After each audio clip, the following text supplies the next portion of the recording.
Good afternoon, everyone. One of my favorite poets, David Bowie said, aging is an extraordinary process where you become the person you always should have been. I love this because as I'm growing older, I'm getting more comfortable in my skin. I'm becoming more and more me. But my body and my face, well, that's a whole other story. I used to rule it, but now it rules me. I can no longer abuse it. I can't even take it for granted anymore. I can't just walk into a 2-hour kickboxing or capoeira class and expect to finish it, or party all night and expect to look fresh in the morning. I am forced to respect my body because I want to feel well, I want to be healthy, and I want to look healthy. Fortunately for me, I live in an age where well-being is not just a buzzword. It is a multi-billion-dollar industry and one of the fastest growing industries.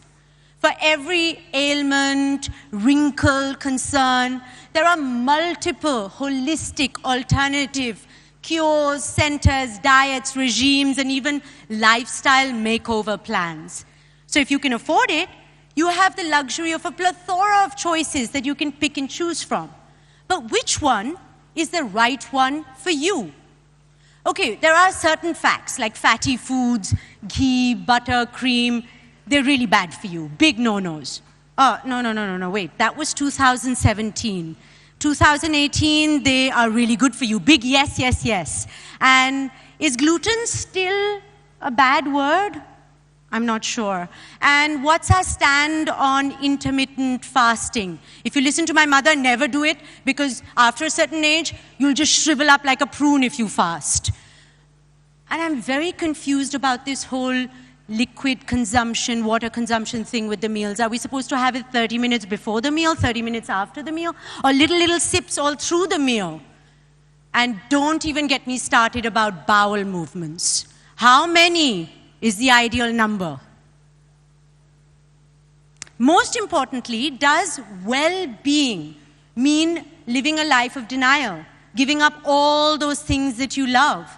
What would be the point of living longer if I can't do all the things that I want to live longer for in the first place?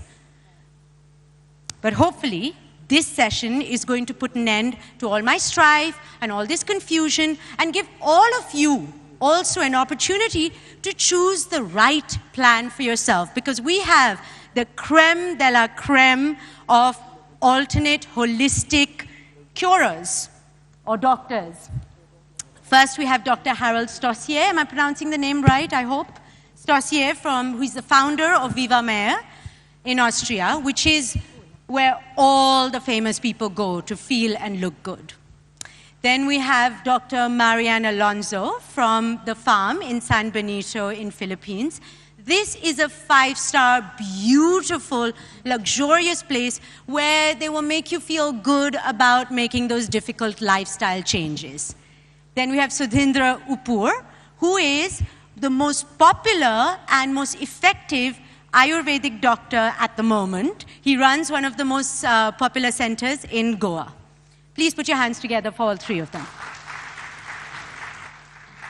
So first of all, I would like to start with each of you taking a minute to describe what you mean by well-being, what your underlying philosophy is, and how you work towards achieving it. Starting with you, Dr. Harald. I thought ladies first, but no problem. First of all, it's a pleasure for me to be here. And when we talk about well-being, we have to talk about nutrition. And so many people are talking about nutrition, and I think it can be a discussion between experts, because you are experts in nutrition too. Every human being eats minimum 3 times a day, so it seems to be you are an expert.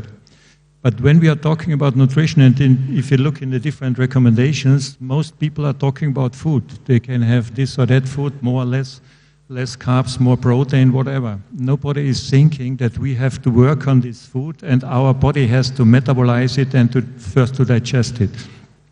So the most important is, and this is what VIVAMAYR focus on, to take care of the digestive process, and we want to strengthen the intestine. Then we are able to metabolize the food better, And we can use nutrition in two different ways. First of all, we can stay healthy, or let's say as healthy as possible, by taking the right food in the right way. And we can use nutritional advices to treat people with different diseases. And if you have a combination of, let's say, the right nutrition, and in between some periods of fasting, which are recommendations in every civilization, in every religion, I think in this combination we can get the right advices to stay as healthy as possible. And the most important, you can't delegate. You don't need a remedy, you don't need any medicine. It is up to your decision how to do it, because the way of eating, the eating habit, is your decision. If you eat slowly, if you chew well, it's your decision. If you eat in between without taking care of your body's request, it's also your decision, and you have to take the consequences of that. Thank you for that. So for you, everything is about what you put in? No, what you digest. What you make out what you have taken. You are not what you eat, you are what you digest. Please take note. When I think about well-being or wellness, it's a state of balance. You wake up in the morning and you savor life. There's this zest for life when you wake up. And how to achieve that is through removing the blockages in whatever level. It could be in the physical level, the psycho-emotional level.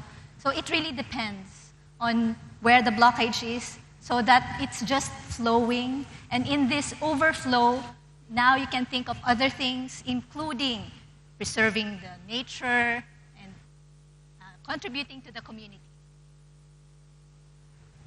Me now? Yes. Okay. So, good evening all of you.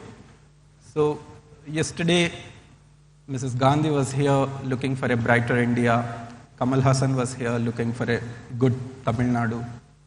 Many actors, tennis players. So, and I want to build up an Ayurveda resort, by the way.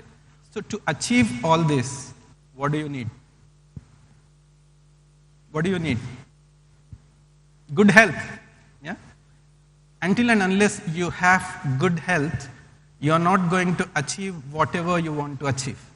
So I think this session is the most important session for all of you to achieve what you want to achieve in life.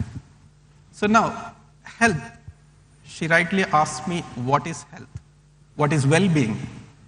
Is well-being about having a six-pack body? Is well-being about looking beautiful? Though your metabolism is slow, you still want to look beautiful and cut out on your food? Is that good health? Is that good health? Could be partially, yes. But a good health is not just about having everything else physically in a balance, but a good health is about having a mental balance. So let me take, Ayurveda belongs to, like the first literature, the first manuscript comes from 4 BC. Before that, recitations were there from thousands of years.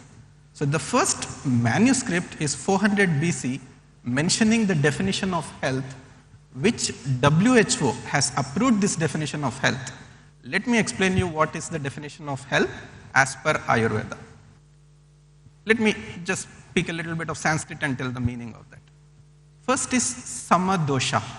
So what is the meaning of sama? Sama means balance. So when you think about Ayurveda, just think everything is about balance. Everything is the middle path.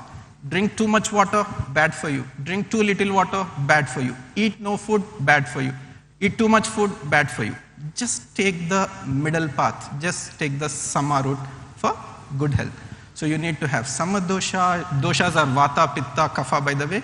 What is vata, pitta, kapha? Anybody can ask me later. I don't think there is much time here.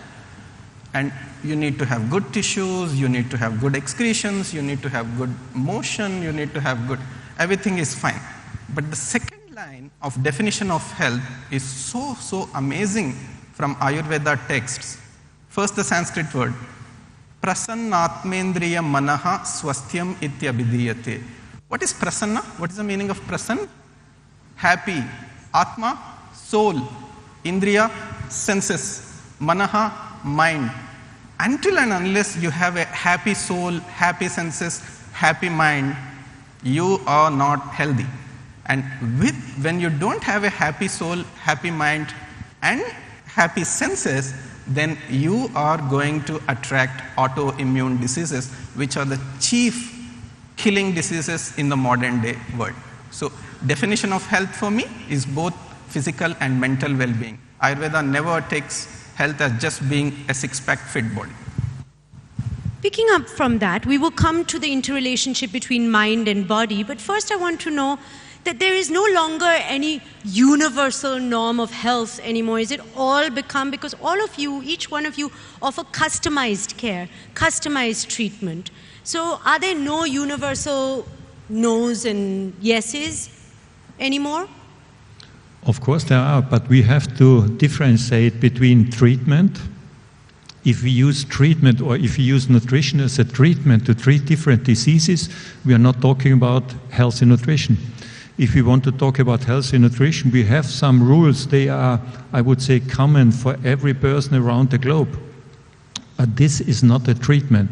If we follow that rules, which are very simple, create, or let's say, respect and healthy routine, a rhythm, we know that our digestive tract is much more active and has more capacity in the morning and less in the evening.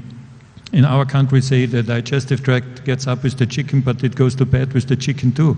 So our social life is against this natural routine, against this natural rhythm. To respect that is important for everybody around the globe. And of course, in the therapy, we have to use this rhythm to treat people. But the treatment is different. In the treatment, we don't offer unhealthy food. We offer some fasting regimes. We offer less to eat, to cleanse the body, to help the body to get rid of the complaints. Also a rule, I think, which is important for everybody: eat slowly, chew well. If you look at the menu today at lunchtime, I think it's faster to empty the plate than to put all the different nice menus on the plate. Guilty as charged. Yeah.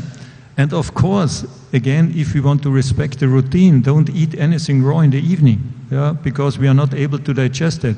It's better to have a glass of wine, otherwise you have a fermentation of all the products you have in your intestine. And that kills more cells in the body than you can imagine.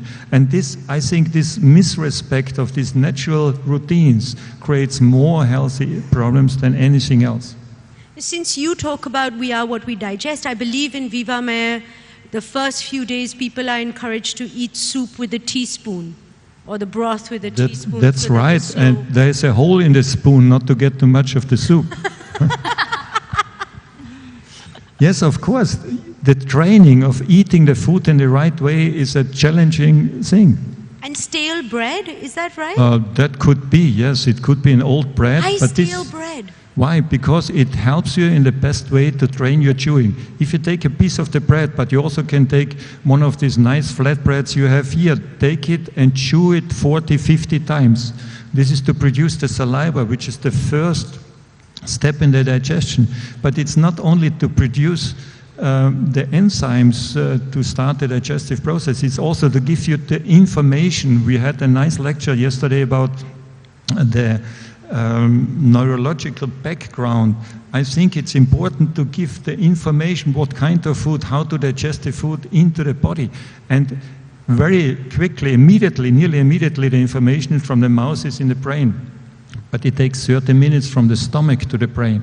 So if you want to give the information into the body what to do with this wonderful food, you have to chew it. And if you enjoy the taste, you also have to chew it, because the taste is a quality which requires chewing in the mouth. You don't taste with your liver, with your small intestine, or with the stomach. The taste is a quality created in the mouth.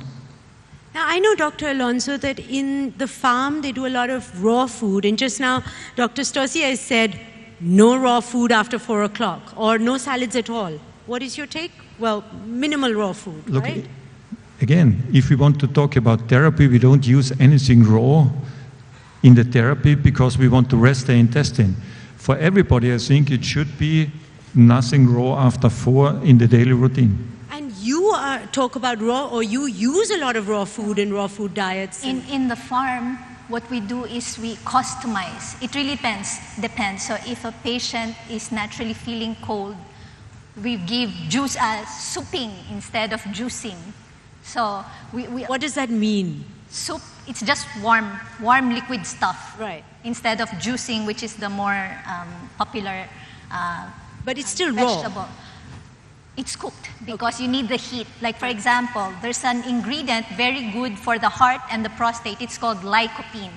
Without the heat, that thing will not be released. So depends on the nature of the plant, depends on the individuality of the person, we customize. Do you have an opinion on this raw versus cooked food? Totally. Okay, Totally. of course. I don't agree with both of them, just for the simple reason that a diet cannot be universal. We are all different types of people. If there are, 1,000 people here, I would give 1,000 different diets for all of you. It cannot be like salad for everyone, or maybe raw food for everyone, or maybe wheat for everyone. So diet cannot be universal.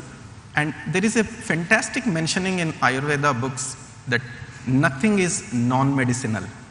Everything that grows in the world has a medicinal value to it. So there will be like half the population in this crowd for whom wheat is super good. There will be half the population who cannot touch salad at all. Eating salads would kill their health for half of them. And for others, salad, like for me, salad could be best. Maybe for my wife, salad could be the worst thing.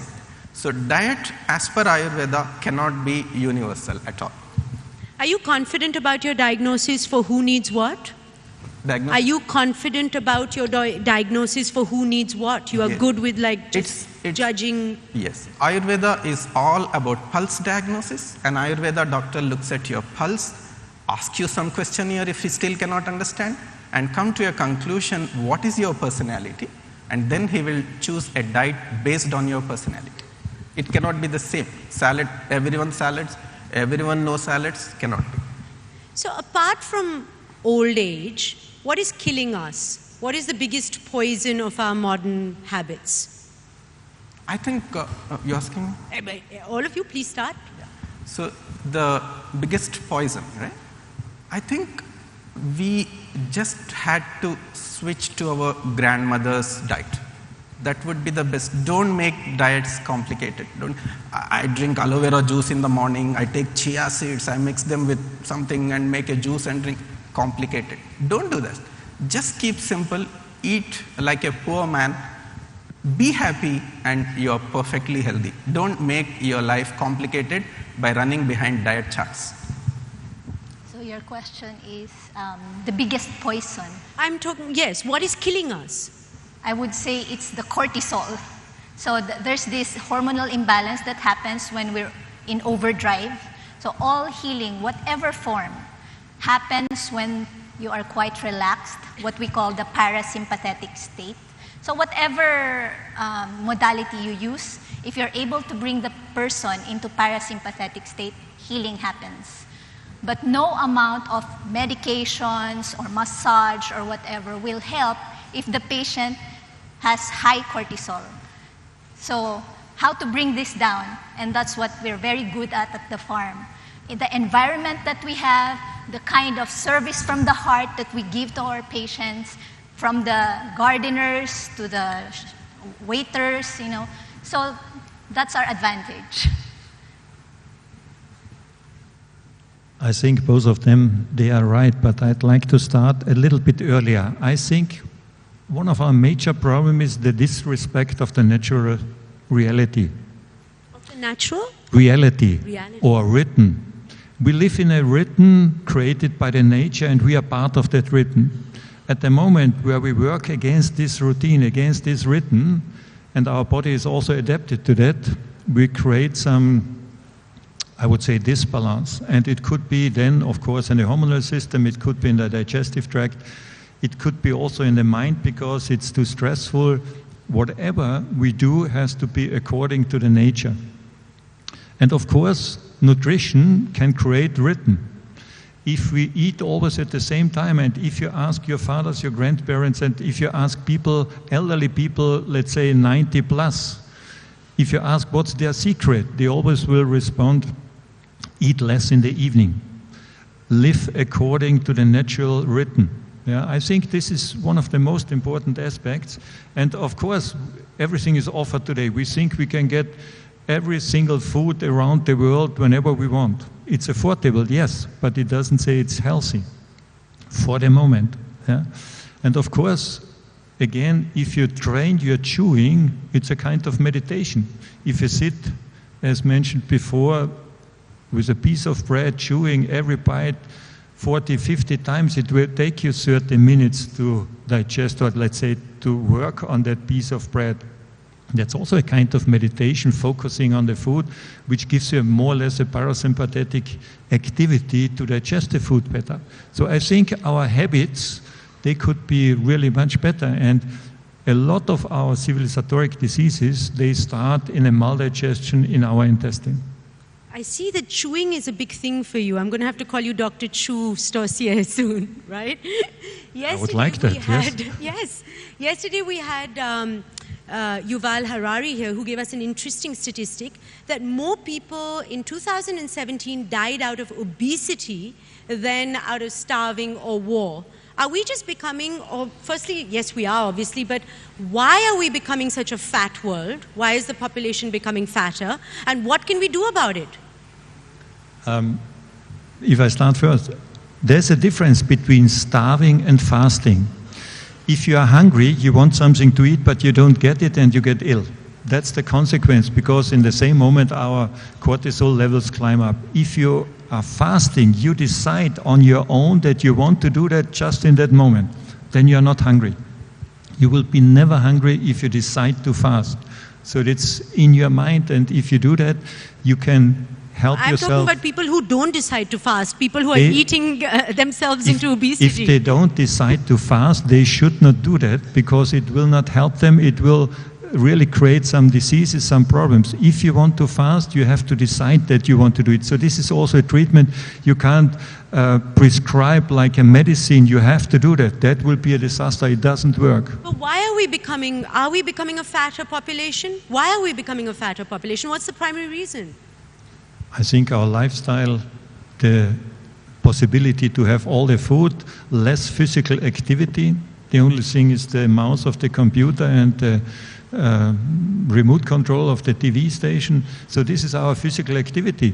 We are genetically, we are in the Stone Age time, and we should be more physically active and eat less to stay as healthy as possible. How do we fix this? How do we check it? Okay. So in Ayurveda, again, let me take, when I come here as an Ayurveda representative, let me take Ayurveda references, Ayurveda classical textbooks when I speak about something. So Ayurveda says, again a Sanskrit word, I'll tell you the meaning. Karshameva varam staulyat nahi staulyasya beshajam, which simply means being thin is a blessing than being fat, because there is no medicine for being fat. So it is very clear, the books were very clear that you don't come with 120 kilos and expect to become 60. Impossible. So they're very clear that there is no medicine for obesity. Nahi staulyasya beshajam. There is no medicine for obesity. So don't get in there. Preventive. Don't eat too much. Don't get in there. Once you get in there and come, tomorrow I want to become 60 kilos, difficult. So this is one problem. The second thing here, what Ayurveda explains about obesity and all this is, there are 3 body types. Let us put Vata, because of lack of time, I'll put Vata personality as the thin, lean ones. Simple. The thinner ones by constitution are Vata. The medium ones by constitution are Pitta. The heavy built ones, don't confuse this as obesity again. The heavy built ones, the big built ones, these are the Kapha people. So let a Vata personality be a Vata personality. Let a Pitta be a Pitta. Let a Kapha be a Kapha personality. Don't try to change your personality, then this could lead you to diseases.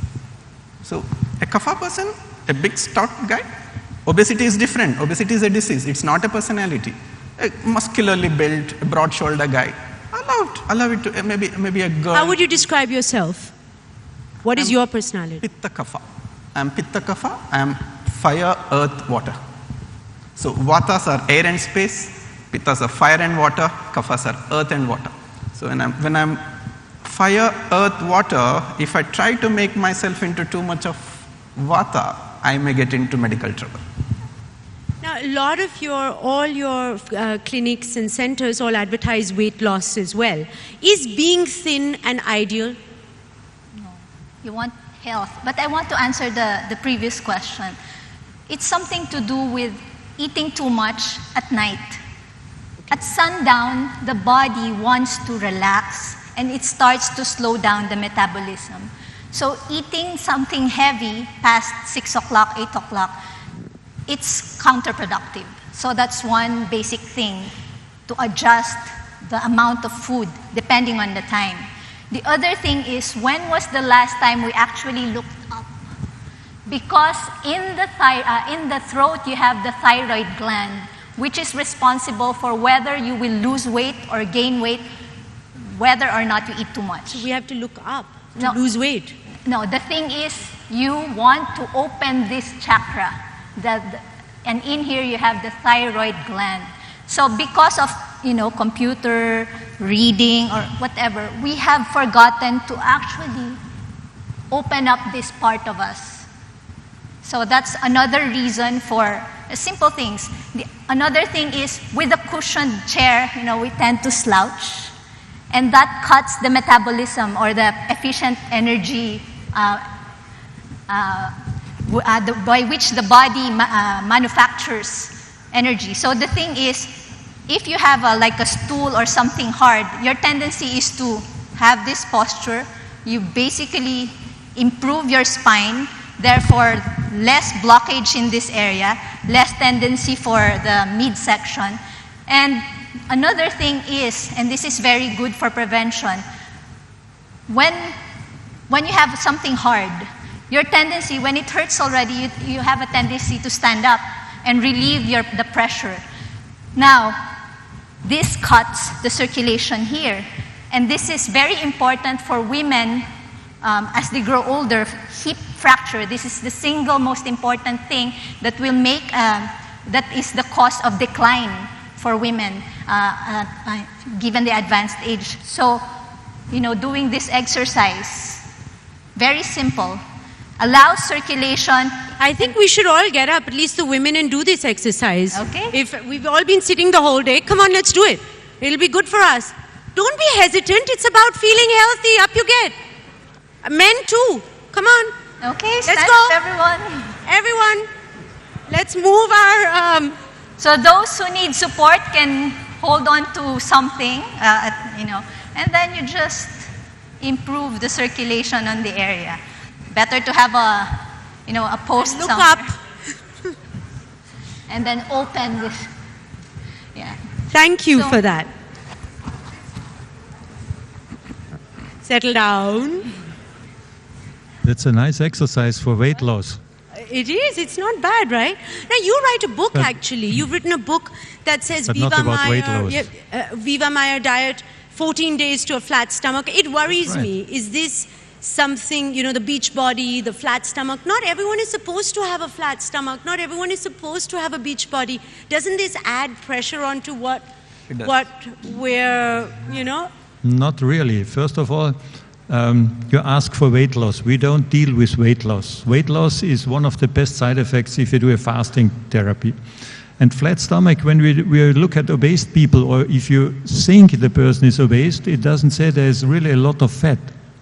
In most of the cases, the intestine is not working well. And this is what we want to point out with this title of To a Flatter Stomach, because the intestine can carry a lot of ingredients, much more than you can store fat on the belly itself. So this is what we want to improve, the digestive system in general. And therefore, also if you think this is an obese person, the belly can become smaller, and this is much better to reduce the weight, because if the intestine is improved, your digestive process will be better. If you chew better, automatically you will eat less. So we will never talk about the amount. if you again chew your food perfectly and you stop when you feel you are satiated, then you eat automatically less, and if you continue that the whole year, it will be less in summary, and then automatically the weight comes down. So it's again about the process how to eat food. I have to say that all this chewing, because I met your colleagues last year at this conclave and they said the same thing, chew, chew, chew, chew, chew, because I was bloated, blah, blah.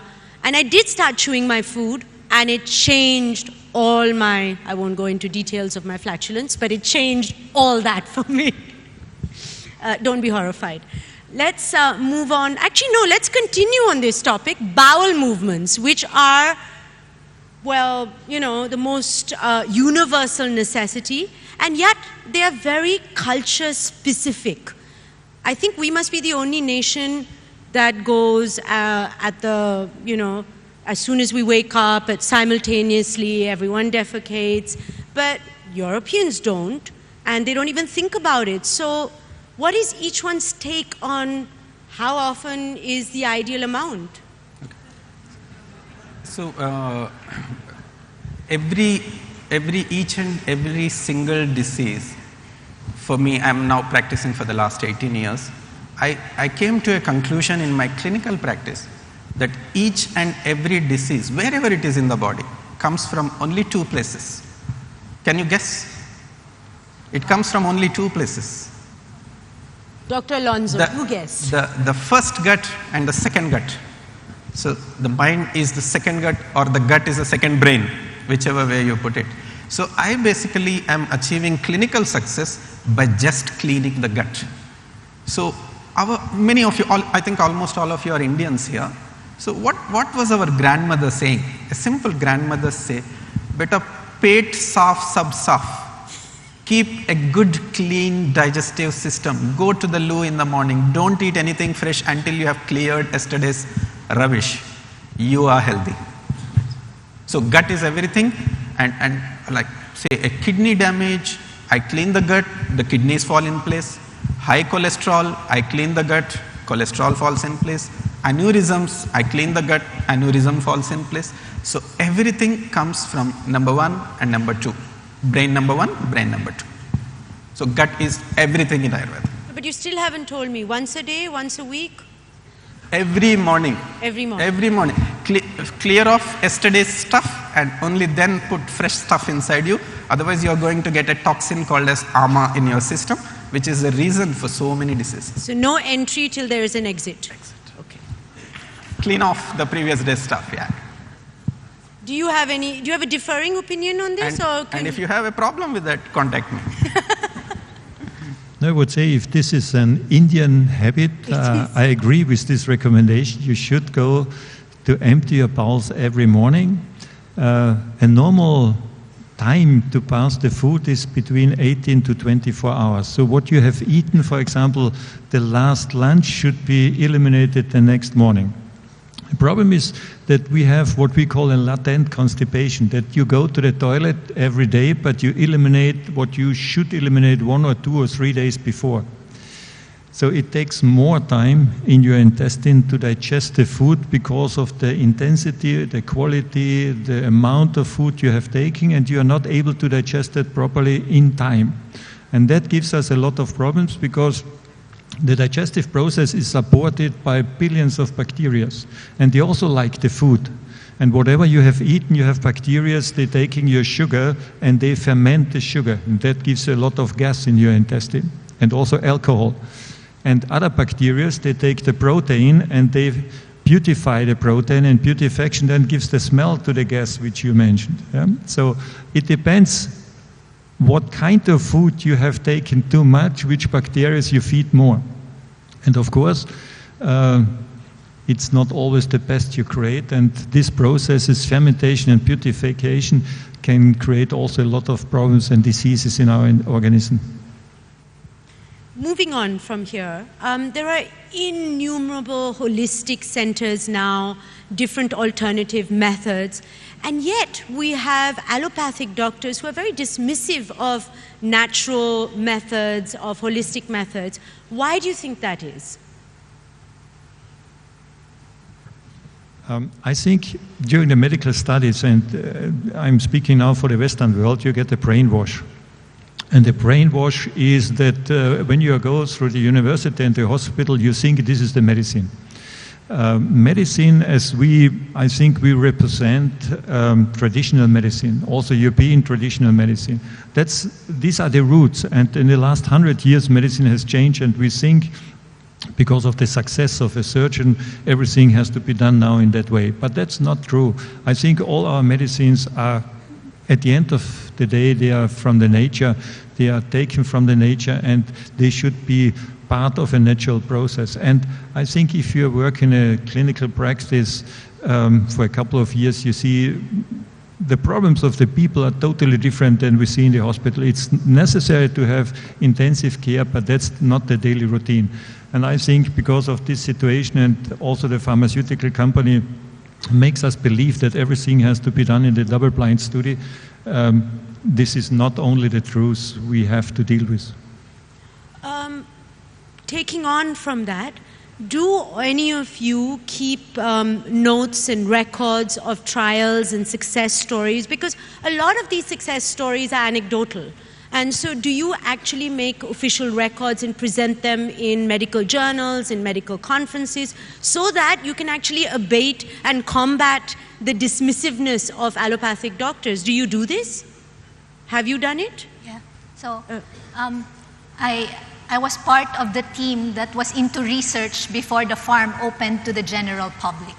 And up to now, we're connected to a research company that publishes. So for example, one of the things that was recently published is about scars. So you think it's just scar, but this cuts the flow. And if there's an impedance in the flow, then it could be constipation, it could be, may I give an example? So I have this patient, she's a doctor, and she has certain aches and pains. Now, if you are very, the pains and aches trace a certain pathway, and this pathway passes through the back of the ear. So I checked the back of the ear, and there's a scar. She has forgotten about the scar. It happened when she was a toddler. So I released that scar, and suddenly her eye can see. And she was so happy. She has a bad eye. It can still see, but it's a bad eye. She was so happy. She emailed me. I sent this email back to the researchers. They wanted to make sure whether it's true or not. They flew from Canada to the Philippines, checked on this doctor patient. Not only did they see that it's a true story, but they're now helping. This is the part of the Philippines where the poorest of the poor are. So now this research company is also helping the poorest of the poor, not only treating, releasing scars, releasing whatever, but documenting medical research. So we're into publishing. Now, in the case of terminal diseases or even other diseases, can allopathic treatment and allopathic medicines coexist, and can they be complementary with natural medicine and cures, or do you have to choose one or the other, especially in diseases like, let's say, cancer? So, for example, when we talk about cancers, so the best part to attend all these autoimmune diseases, as I've begun with, is preventive. So once you get it there, yes, Ayurveda definitely helps it in the initial stages, first stages, it's fine. But the book was so very clear that it's a real science, it's not any quackery, because Ayurveda lists a huge number of diseases which are curable, it says a huge number of diseases which are manageable, and it says, no, these cannot be cured. So it's a science, it's not that somebody comes with a 4th degree cancer and expects the Ayurveda doctor to do miracles, and if he says so that he can cure it, he's a quack. So it's that the text itself has a huge list of diseases. They say easily, agree, take it, cure it. They say only you can manage this, you cannot cure this. But can you take it together with conventional medicine? That's the question. When can people, you do both simultaneously? Yeah, most of the people prefer, like in India, Ayurveda now, though it's our science, now it's called as alternative medicine. It has become an alternative medicine. It was actually the mainstream of medicine. So they come to the clinic already with a file, with a huge list of medicines they are already taking. So stopping them all of a sudden could be a disaster. Could be a disaster. Never ever, oh, I'm going to Ayurveda, come on, I'll throw all these up. Never.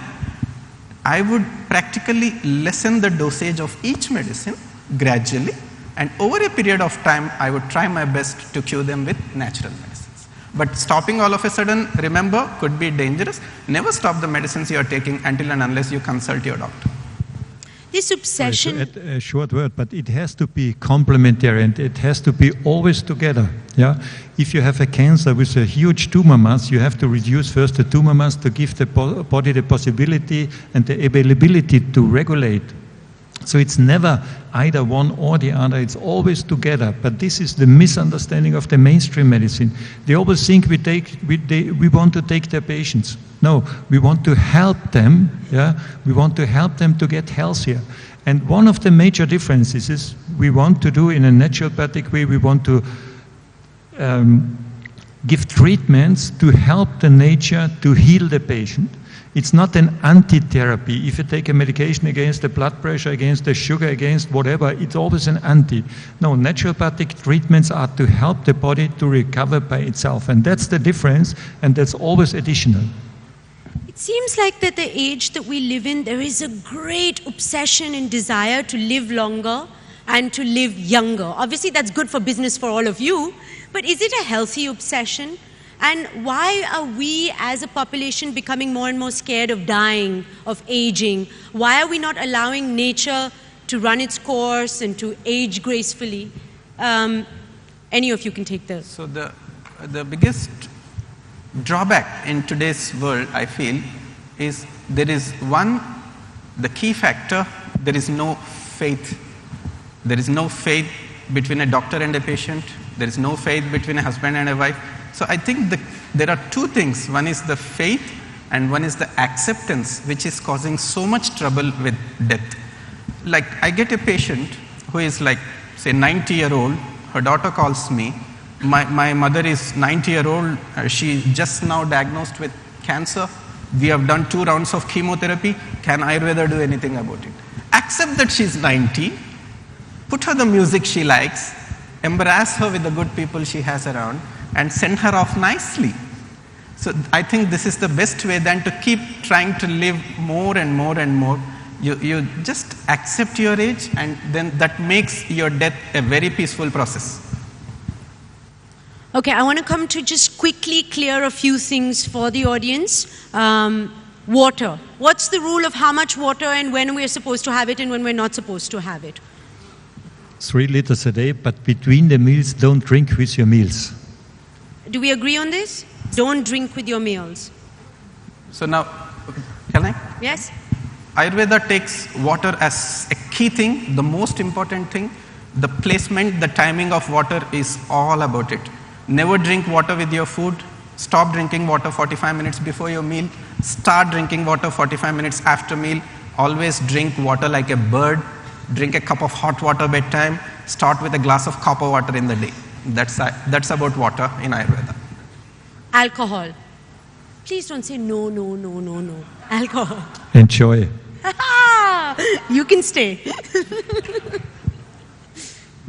Yes, please. So Ayurveda again is a science. It's not about Brahmanism, not about Hinduism. It's not about vegan at all. So Ayurveda has a lot of mentioning about alcohol. Ayurveda has a lot of mentioning about beautiful women. Ayurveda has a mentioning about which meat suits for whom.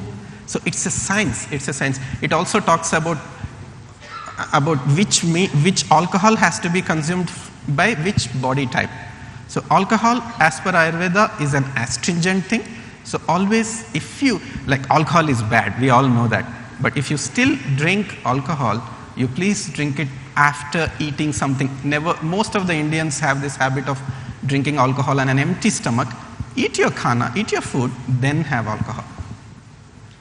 3 of you, you don't have cheat days. You don't have cheat days. You don't cheat on all these things that you're saying. And if you do, And you have to tell the truth. Come on, you have to make us feel good, okay? So if you do cheat, what do you cheat with and how often? Crunchy stuff. And I'll tell you why. There's this nerve here. There's this nerve here. It's called the trigeminal nerve. It controls 50% of the stress of the brain. So if you feel like eating something crunchy, you know the brain wants to relax. But what do? Celery at the farm. Celery, carrots, sincamas, crunchy stuff. That's your idea of crunchy? I was thinking like chips and, No, that's the ideal. Carrots. That's a cheat. That's the ideal, but I'm just saying, if you choose or if you are craving for chips, think about this trigeminal nerve. If we don't cheat, we would be an angel and then we wouldn't sit here. Thank you for that. Okay, because we're out of time, we could go on and on. Before we go, I want, yes, thank you, I heard that.